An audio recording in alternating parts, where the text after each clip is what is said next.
లేదండి మీకు ఇప్పుడు ఎమ్మెల్యే మన రాష్ట్రంలో 22 మంది లేడీ ఎమ్మెల్యేలు ఉన్నారు. ప్రతిభా భారతి గారు స్పీకర్ అయ్యారు. వీళ్ళందరికీ అవకాశం ఇచ్చింది ఎవరు? ఎన్టీ రామారావు కదండి. అంచేది నేనేమనిద్దానంటే సారికి రాబోయి వదిలేస్తాం.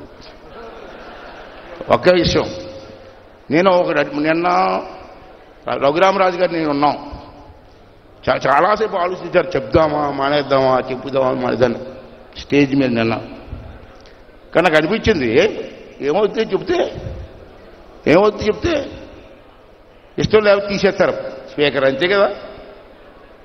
కానీ ఒపీనియన్ చెప్పుకునే అధికారం నాకు లేదా ప్రజాస్వామ్యంలో అనుకున్నాను. ఎవరి మాట వినలే.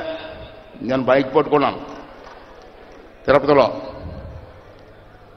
ఏమండి మీ అందరూ పెద్దలు చదువుకున్న వాళ్ళు అందరూ ఉన్నారు, మిమ్మల్ని క్వశ్చన్ అడుగుతున్నాను లాస్ట్గా.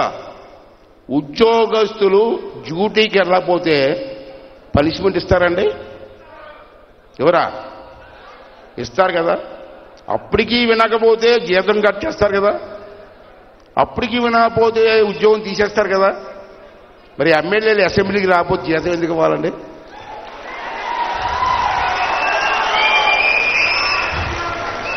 ఎమ్మెల్యేకి ఏమన్నా 2 కొమ్ములు ఉన్నాయా? వాళ్ళ డ్యూటీ ఏంటి? అసెంబ్లీకి వచ్చి ప్రజా సమస్యలు మాట్లాడాలా. మరి మాట్లాడినప్పుడు జీతం తీసుకున్న హక్కు నీకు ఎవడిచ్చాడని అడుగుతున్నాను నేను. అది తప్పు కాదా? మరి ప్రభుత్వాలు దీని మీద నిర్ణయం తీసుకోవాలా.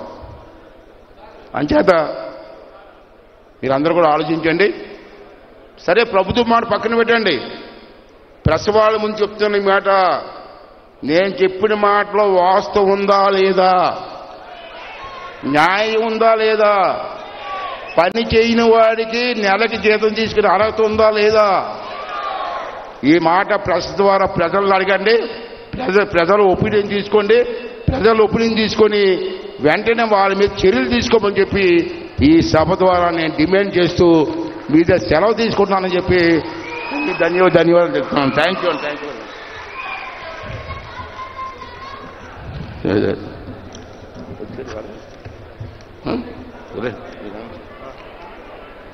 Thank you sir.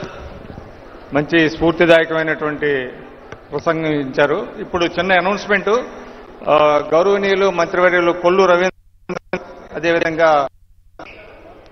శాసనసభ్యులు రఘురామకృష్ణరాజు గారు, డిప్యూటీ స్పీకర్